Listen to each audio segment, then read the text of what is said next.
Saudara-saudari yang terkasih dalam nama Tuhan kita Yesus Kristus, selamat pagi. Sebelum kita mendengarkan firman Tuhan, terlebih dahulu kita berdoa.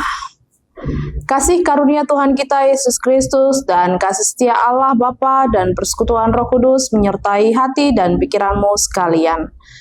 Amin. Bapak, Ibu, Saudara-saudari yang terkasih, firman Tuhan yang menjadi renungan untuk kita pada hari ini, Senin 2 Desember 2024, yaitu dari Markus pasal 13 ayat 13.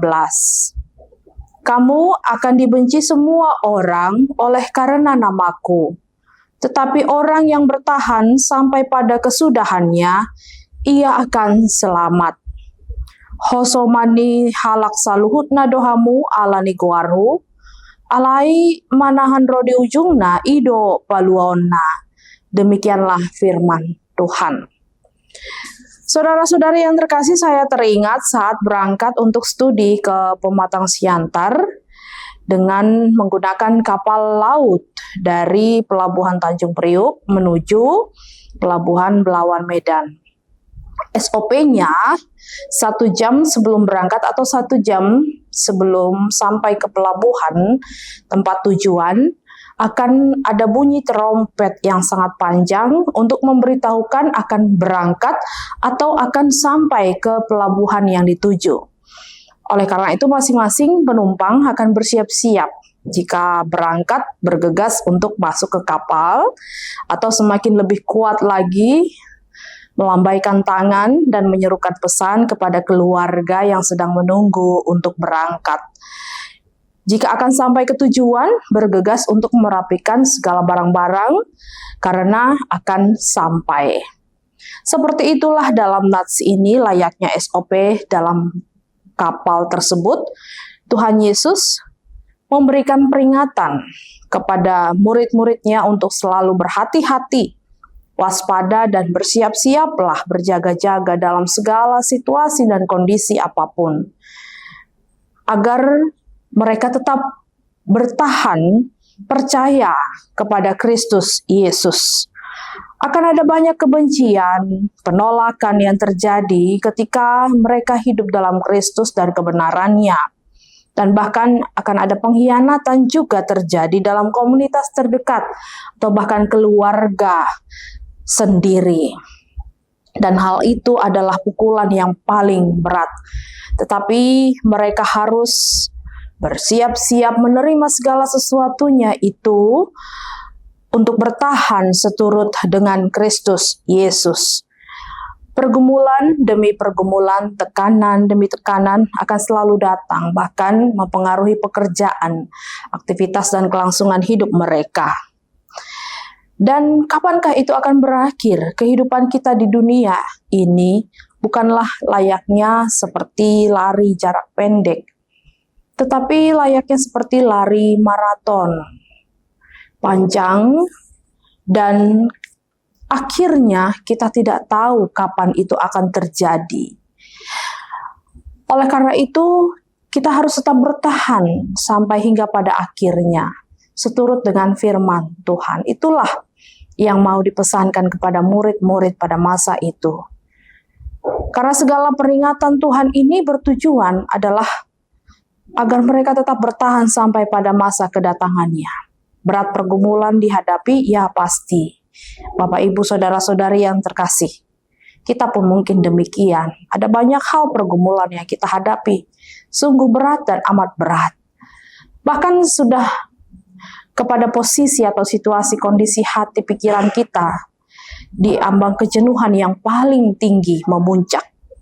Sakit hati dibenci karena sesuatu yang benar kita lakukan, pastilah kita sudah benar melakukan sesuatu yang benar, tetapi kita justru dibenci. Dan yang paling sakitnya adalah kita dihianati saat kita sudah semampu berjuang, kita menyelamatkan atau mempertahankan kedamaian di tengah-tengah keluarga atau persekutuan atau dalam komunitas demi untuk kesatuan.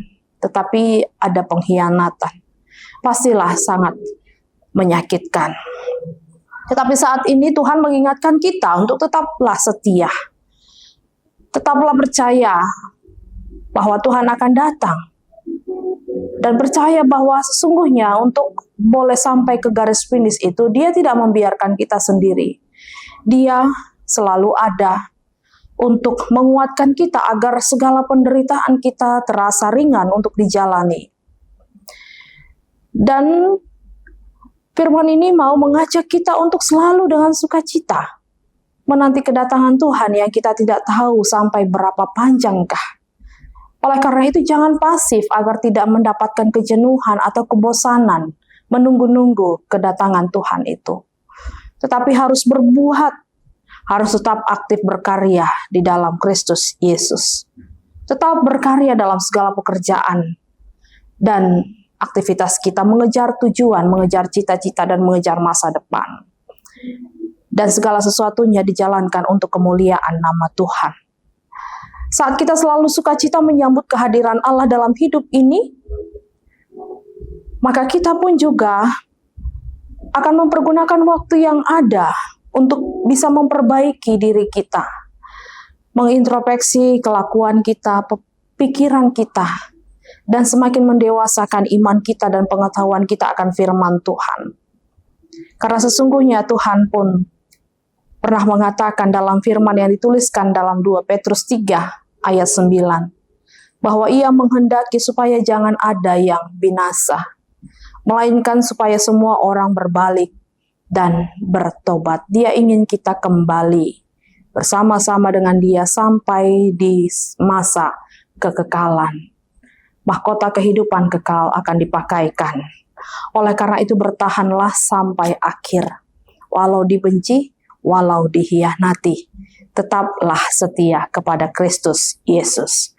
Amin. Kita berdoa. Terima kasih Tuhan untuk firman yang Kau perdengarkan. Engkau mengingatkan kami benar ada pergumulan yang tak akan kunjung berakhir hingga sampai akhirnya kami hidup di dunia ini. Akan ada banyak penolakan, kebencian, dan juga pengkhianatan. Bahkan itu boleh terjadi dalam komunitas keluarga terdekat kami ketika kami menyatakan suatu kebenaran. Tapi kami harus tetap mempertahankan kedamaian dan kesatuan itu. Mampukan kami Tuhan untuk bertahan. Dan mampukan kami untuk setia di dalam Engkau, walau banyak pun pergumulan. Namun kami percaya Engkau tidak akan meninggalkan kami, Engkau akan selalu menyertai kami, sehingga segala pergumulan itu boleh terasa dengan ringan dijalani. Dan hati kami pun Engkau legakan, Engkau hibur, ketika kami benar-benar merasa sakit, oleh karena sikap yang boleh terjadi dari sekitar kami, orang-orang terdekat kami, bahkan keluarga kami saat kami melakukan sesuatu yang benar menurut firman Tuhan. Kau Tuhan yang menyertai jemaat-Mu terlebih dalam aktivitas mereka satu hari ini. Dalam Kristus Yesus kami berdoa. Kasih karunia Tuhan kita Yesus Kristus dan kasih setia Allah Bapa dan persekutuan Roh Kudus menyertai kamu sekalian. Amin. Selamat beraktivitas. Tuhan Yesus menyertai. Ku